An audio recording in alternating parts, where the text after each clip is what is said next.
आज मुझे गोटे अर्डर प्रिपारेसन करुच्ची अर्डरटा 2 दिन पूर्वर आसीथिला माने गुरुवार दिन मु अर्डरटा रखी थी शनिवार दिन पाई मोर ध्यान नहीं कि शनिवार दिन मोर पिलांकर स्कूल रे पीटीएम अच्छी बोली तो झीवर पीटीएम थिला जमी आगु कही पुअर पीटीएम सरी जाइथिला पीटीएम तो सकाळ जीवाकू पड़ला तापर गोटे सुधा अर्डरटा सेंड करिबार थिला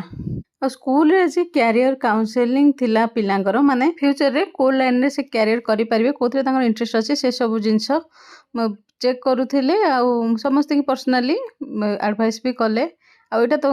जॉइन करबा बहुत ही इंपोर्टेंट थिला तो सेथि लागि मु पुनी रही गली स्कूल रे सारी के आसला बेल को दिन 12टा हलानी एई ऑर्डरटा मु 2-3 दिन पूर्वर रखी देइथिली माने 2-3 दिन पूर्वर से कहि देइथिले तो मु हां कर देइथिली ता परे स्कूल रे माने स्कूल मेसेज आसला पीटीएम पाई माने गोटे दिन पूर्वर मोर ध्यान रहिलान जे मु गोटे ऑर्डर रखी जाई ऑलरेडी ऑर्डर रखी जाई शनिवार दिन सकाळ ही मन पड़ला ऑर्डरटा रे हमर अछि पूरी ता संगे अछि पोटल कषा पोटल आलू कषा ता संगे अछि आलू मटर तरकारी फ्राइड राइस अछि दिन 12 स्कूल आसी संगे संगे किचन को जाई एति खाइबा बने दिन गोटे 10 रु 15 सुधा ए ऑर्डरटा मते डिलीवर करबा को पड़ी गला पूरा ऑडियो रो लिंक आपन को ए वीडियो रो तले मिल जिवो चाहेले आपण माने चेक आउट करि परिबे केमती कोन मु सब जिंस प्रिपरेशन करली।